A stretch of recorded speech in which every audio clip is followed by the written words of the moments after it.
선까지 내려왔고요. 원달러 환율도 1,100원 선마저 깨고 내려온 상황이죠.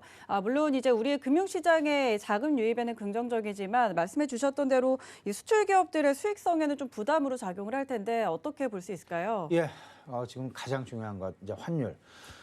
1,000원마저도 깨지면 어떻게 될 것인가. 물론 너무 좀 이른 판단이긴 합니다. 지난주 금요일 1,084원 나가는 그런 모습이었습니다.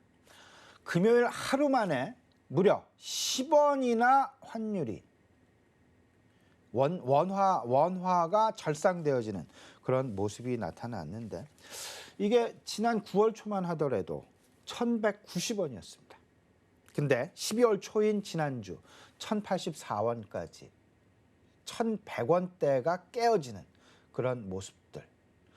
세 달 새 무려 10%에 가까운 환율의 급락 부분이 나타났는데 지금 그래프 보시면 아시겠습니다만 특히 지난주 환율의 급격한 원화의 절상 부분이 느껴지는 그런 그런 일단 한 주가 나타났었는데요. 이에 대한 영향은 아무래도 달러 인덱스의 급락 부분이었다. 90.69를 기록하는 달러 인덱스. 이 부분 트럼프 대통령이 유지되었었던 정권을 유지하고 있었던 평균적인 달러 인덱스는 97에서 98 정도였습니다.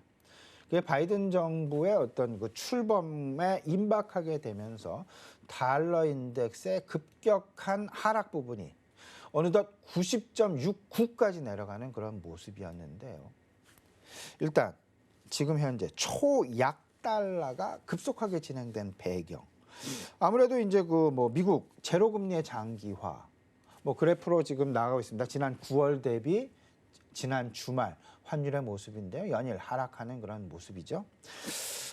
미국 제로 금리의 장기화. 시장은 계속해서 메시지를 보내고 있죠. 제로 금리 최소한 3년 정도는 유지가 될 것이다. 여기에 옐런 전 FOMC 의장이 신임 재무장관으로 내정이 되면서 비둘기적인 어떤 통화 정책, 재정 정책 상당 부분 기대감을 불러일으키고 있습니다. 마지막 세 번째로 이제 그 백신 출시에 따른 신흥국들의 경기 회복 기대감 이런 것들이 가시화되어지면서 위험자산 선호 심리 고스란히 외국인들의 급속한 신흥국으로의 유입 장세가 전개가 되고 있습니다. 이런 부분으로 올해를 지나서 내년까지 일각에서는 내년도 1,000원대도 깨질 가능성이 있겠다. 그런 1,000원마저도 위협을 하고 있는 그런 상황. 그러면 당장 수출 기업들 어떤 모습을 보이게 될까? 환차손에 대한 비상 걸릴 가능성이 높습니다.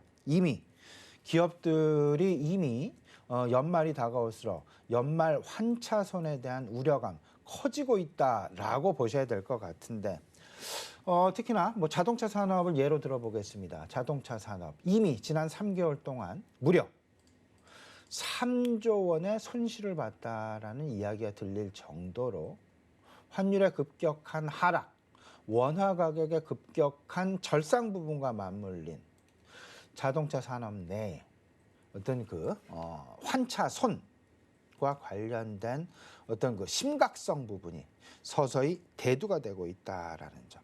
환율의 민감도를 따져봤더니요. 10원 환율이 변한당, 그러니까 1달러당 10원이 변하게 되면 자동차 업종의 매출 무려 4천억 원의 감소가 나타난다라는 점. 분명히 좀 기억을 해 놓으셔야 될 것 같고요. 중소기업과 관련해서 무역협회에서는요. 환손실의 마지노선, 버틸 수 있는 마지노선을 우리나라 한국무역협회에서는 1,100원으로 보고 있다라는 점. 이미 1,100원이 깨졌죠. 1,084원. 상당히 심각하게 시장에 대두가 될 가능성 높을 것이다라는 점 꼭 좀 생각을 해 두셔야 될 것 같고요. 그렇게 되면서 결국은 금융시장에서는 외국인들의 유입이 진행되지만 수출 기업들의 수익성은 악화가 되는 그런 환율의 양면성이 나타나게 되는데 결국은 상호간 상쇄 과정이 진행이 될 것이다.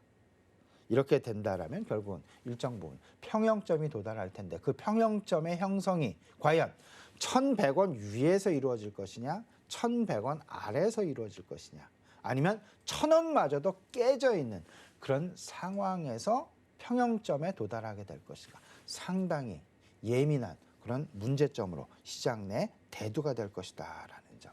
이 부분 꼭 생각을 해두시면서 앞으로 연말까지 환율 시장의 변동성, 환율 시장의 움직임 꼭 예의주시하시면서 혹여나 내 포트폴리오 속에 수출 연관된 기업들이 있다라면 환율의 변동성은 꼭 체크해 나가셔야 될 것 같습니다.